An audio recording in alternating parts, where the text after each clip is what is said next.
అమ్మ నాన్న ఓ తమిళమ్మాయి అనే టైటిల్ ఉన్నట్టే ఇప్పుడు నేను చెప్పబోయే వార్త టైటిల్ భార్య భర్త ఓ ప్రియుడు. టైటిల్ ఏంది అట్లున్నది అంటారా? స్టోరీ ఇంకా ఇంకా ఎరేటిగా ఉంటుంది. ఇంట్లో ట్విస్ట్ తెలిస్తే సినిమా కూడా పనికిరాదు అని అంటారు. ఆ రేంజ్లు ఉంటుంది.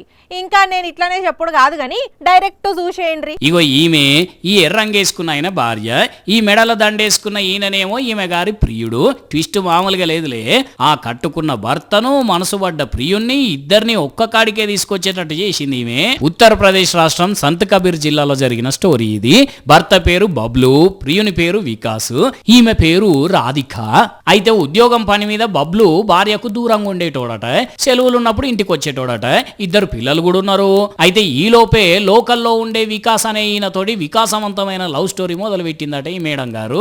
ఈమెకి ఇద్దరు పిల్లలు ఉన్నారు. పెళ్ళైందన్న ముచ్చట కూడా మరిచిపోయి ఇద్దరు ప్రేమల మునిగిదేలిండ్రట. ఎంత చెప్పినా వినిపించుకోకపోయేసరికి చేసేదేం లేక గుండెను బండ చేసుకొని నలుగురు ఏమనుకుంటారు అన్న మాటను కూడా మరిచిపోయి ఇగో ఇట్లా ప్రియునికి భార్యకు దగ్గరుండి లగ్గం చేసిండు ఆ మహా గొప్ప భర్త బబ్లు. కాకపోతే ఇద్దరు పిల్లల్ని ఈయన దగ్గరనే ఉంచుకుంటా అన్నాడట. సేమ్ సినిమా స్టోరీ లెక్కనే ఉన్నది ఇలా కథ. ఇంత గొప్ప భర్త ఈ దునియాలనే ఉంటాడో ఉండడో. ఇప్పటిదాకా ఎన్నో దానాలను చూసినాం గాని ఇట్లా భార్యనే ప్రియునికి దానం చేసిన భర్తను మాత్రం ఇప్పుడే చూస్తున్నాం. చరిత్రలో మిగిలిపోతాడేమో అయినా.